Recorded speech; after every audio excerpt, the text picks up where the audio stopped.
Book 1, Chapter 1. Learning the perfect wisdom of the Buddha Dharma. Firstly, I would like to tell everyone that the objective of learning Buddhism is to restore our inherent wisdom and our moral capabilities. We need to understand that spiritual practice is not an easy task, as it requires both our sincerity as well as concrete actions. This involves learning how to eliminate from our hearts and the world the bad habits that stem from our ignorance. We must learn to battle against and eradicate our selfishness, and to clear our minds. We must also correct our mistaken ideas, and rectify our erroneous explanations, perceptions and actions about the universe and life. Cultivating the mind is about cultivating a pure mind. With this pure mind, which is of utmost importance, we can eliminate all delusions, attachments, deviant thoughts and impure intentions. Therefore, it is only possible for wisdom to arise with a serene and purified mind. Once the mind is pure, the body will also be clean. And when both the body and mind are pure and clean, so will be our spiritual state. All men are equal. But what matters most is the foundation upon which such equality is built. In this world, there is no such thing as absolute equality. Superficially, it is very difficult to ensure that all men are equal. In fact, this notion of equality is established on the basis of our innate nature. Hence, it requires us to use our minds to strike a balance. Equanimity is acquired through cultivation, which requires us to learn to get around our mental blocks with wisdom. Regarding our society at large, it is evident that some people are very fortunate while others are miserable and impoverished. In a family, how much effort a husband or wife has put in for the family will, in effect, be the test of their equanimity. One must show filial piety and respect for parents and teachers. But why are the concepts of parent and teacher grouped together? As the saying goes, a teacher for a day is a father for a lifetime. This is because the teacher or master cares for their disciples with their heart and their soul.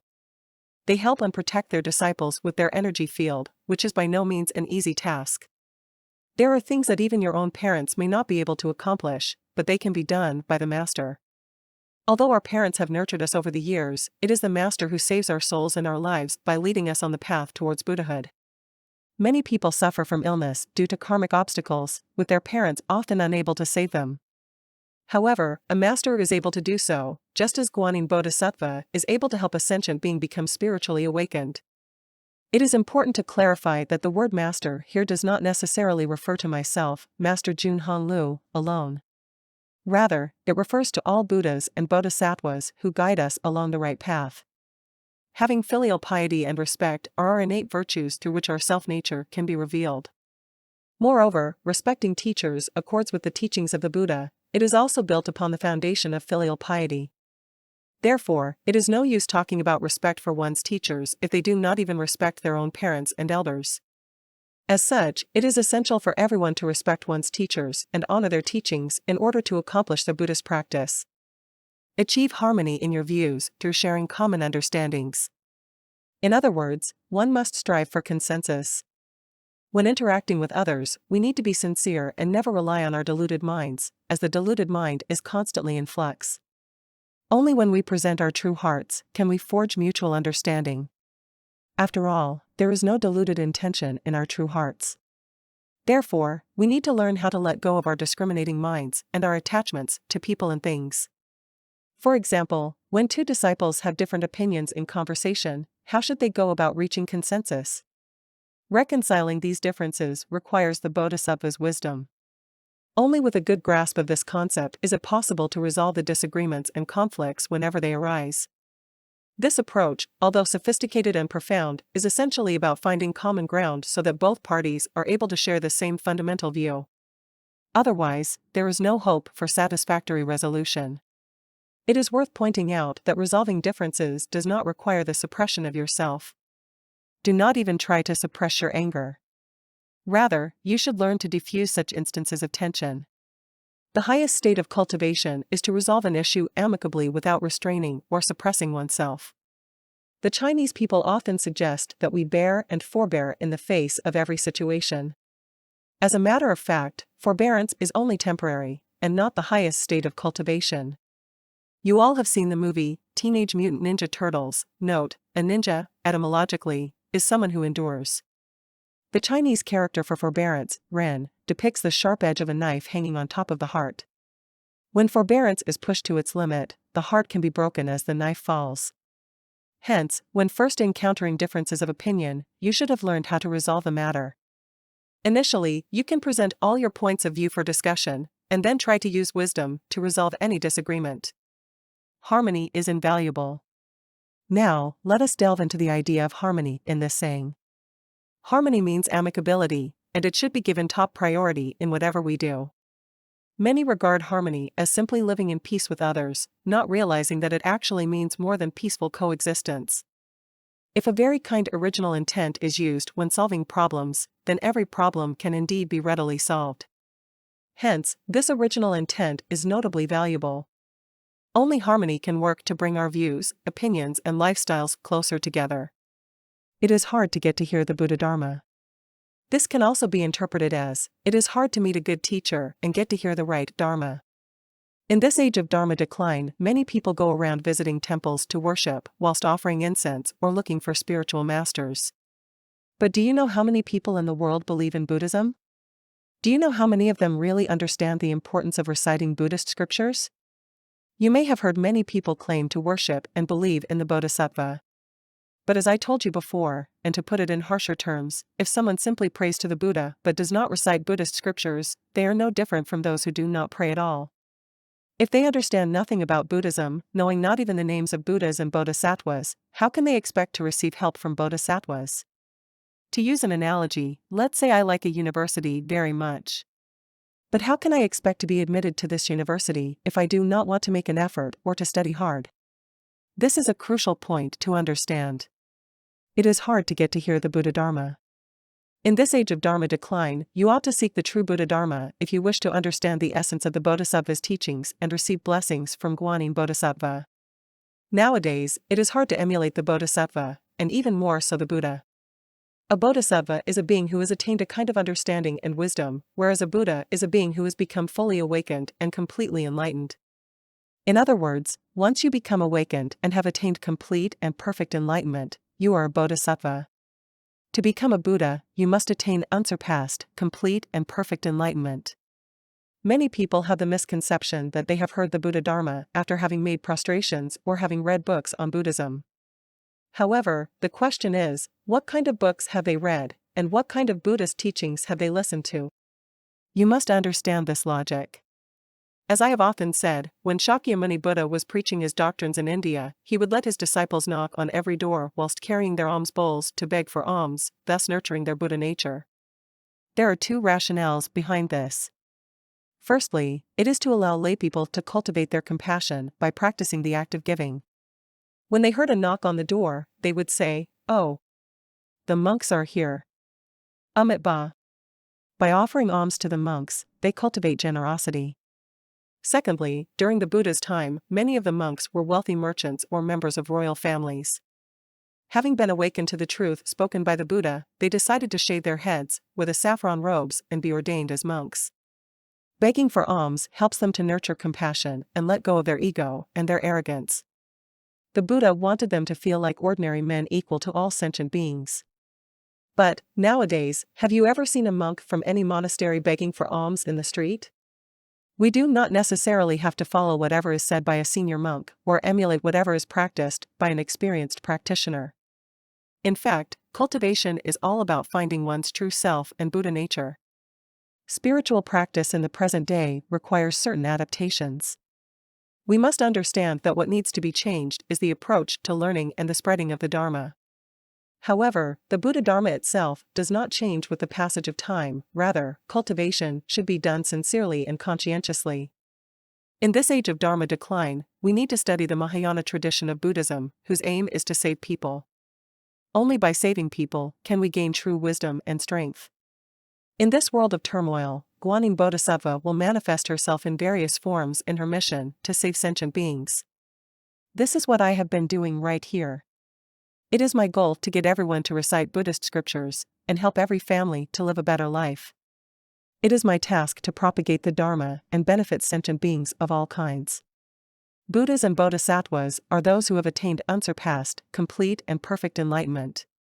I am also doing what I can to help people develop their wisdom so that they may understand how Guanyin Bodhisattva saves humanity from its suffering. For example, if an island is hit by a flood, helicopters and rescue ships come to rescue the victims. But will they save only a few people, or all of the people? In the course of saving people, they may encounter problems. Some of the old, the sick, or the invalid among the victims may fall into the water while boarding the rescue ship, while others may suffer a heart attack. These pitiful people are likened to those who do not have the chance, due to the lack of suitable conditions, to hear the Buddha Dharma. So if we truly want to save people, we must reach out to the public and adopt the Buddhist methods of listening, contemplation and practice. Think to yourself, are the monks helping sentient beings? Indeed, they are helping people to become spiritually awakened, and they do this in a manner that is honorable and open. What constitutes the Chinese character for propriety, Zhang? According to Chinese tradition, it is an integration of yin and yang, as well as wuxing, or the 5 phases. Let me say something more about this word, propriety. The topmost horizontal stroke represents the phase of metal, while the bottommost stroke represents the phase of water, the middle vertical stroke represents the phase of wood, the short vertical stroke on the left represents the phase of fire, and finally the short horizontal stroke on the right represents earth. As such, unsurpassed, complete and perfect enlightenment refers to the ultimate perfect wisdom, which enables you to find the right path of spiritual practice.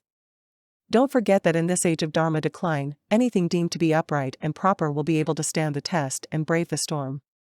It has been proven time and time again, and therefore, we must propagate Buddhism. As long as you have the energy to receive Buddhist teachings, you will definitely be able to understand them. But without this energy, you will not be able to understand the Buddha Dharma, even if it is transmitted to you in private. The spiritual power you possess varies according to the level of cultivation in your past lives. As a result, the energy you can receive also varies. Nevertheless, we need to find the most proper and practical path that best helps us solve your problems in this age of Dharma decline. If a person still resists help from Guanyin Bodhisattva to protect them, save them, and change their destiny, the only word I can use to describe such a person is pitiful. The ultimate perfect wisdom refers to being completely free of any speck of confusion about the truth of the universe and of life. In other words, if you can calmly think, observe, and perfectly resolve a problem, you are said to possess perfect wisdom. Without perfect wisdom, your success rate will be reduced to half, but once you have acquired it, success awaits you in every endeavor. Bear this in mind: as long as you respect the old and care for the young, your children will grow to respect you, and care for you in return. In the human realm, this is known as karmic effects. Contrary to the common belief that karmic effects only materialize after death, they can also take place within one's lifetime. Just look at people lying by the roadside, begging for food and covered in filth and grime. Isn't this an example of present life retribution? Can we deny the existence of this retribution? What we must realize is that the effects of present life retribution materialize very quickly, as does the shadow that follows us around. If you go too far with the things you do, you will experience retribution in the present life. If you commit bad deeds within limits, the corresponding retribution occurs in the afterlife. And if the bad deeds are pushed over the limit, immediate retribution awaits. Therefore, there is a limit to anything and everything you do. Don't go too far, or you will bring calamity upon yourself. Some people cultivate their minds well. They are very sincere with a good conscience, paying respect to bodhisattvas in whichever temples they visit. However, if they cannot find a good teacher and realize the goal of cultivation, they are merely believers. For example, a person may pray to Guanyin Bodhisattva every day but fail to properly understand the Bodhisattva. They also will not know how to learn from Guanyin Bodhisattva's wisdom. The result is that they find themselves suffering terribly every day, and yet never comprehend why. Many people do not even know the benefits of praying to the Buddha until disaster strikes. If you cannot find a good teacher, and therefore identify the correct goal of cultivation, how will you solve your problems in this life? Cultivation is about cultivating both your blessings and your wisdom. To cultivate your blessings, you must perform good deeds. On the other hand, wisdom is not something that can be acquired by an ordinary person. This is the most important issue. Wisdom, once acquired, helps you to solve whatever problems you face. The only way to gain wisdom is by reciting Buddhist scriptures and performing meritorious deeds. Only by observing the precepts can one attain concentration, and only by attaining concentration can one attain wisdom. We must maintain a tranquil body and mind. In other words, from the precepts comes concentration, and what arises from concentration is wisdom. All Buddhists are required to observe the 5 precepts, namely, refraining from killing, refraining from stealing, refraining from sexual misconduct, refraining from lying, and refraining from intoxication. Do not assume that only Buddhists undertake the 5 precepts, as they also apply to ordinary people. Every normal person should refrain from committing unwholesome deeds, including killing, stealing, sexual misconduct, and the like. I hope that you come to truly understand the reasoning behind these principles. Why are the Buddhas and Bodhisattvas against drinking alcohol? Because drinking alcohol causes a great deal of harm to people, as it robs their minds of clarity and makes them feel demoralized. This is why many government departments put up notices cautioning people that drink driving is an offense. This demonstrates that Buddha's teachings are, indeed, right Dharma. This also explains why Buddhism is comprehensible and has taken root in many people's hearts. Only things in accordance with propriety are able to receive the endorsement and adoration of all people. One must break through confusion to become enlightened. What does confusion mean in this instance? It includes obsession with fame, gain, alcohol, lust, wealth, anger, greed, hatred, and ignorance. Upon death, a person with insatiable greed will ultimately descend into the realm of hungry ghosts. Greed and craving is the root of all evil. When a greedy person cannot get what they want, their anger arises and they become afflicted, with a descent into hell being the end result. A foolish and ignorant person knows only how to amass wealth or cause harm, with no intention to help others. In the future, such a person will be reborn as an animal. And as animals are attached to their own forms, they will then continue to undergo rebirth in the animal realm. To be foolish and ignorant is to be devoid of wisdom. What I have told you is about the right Dharma, right path, right faith, right mindfulness, and right time. The purpose is to help you break through confusion so that you may become enlightened, and to help you learn how to alleviate your suffering and discover your true happiness.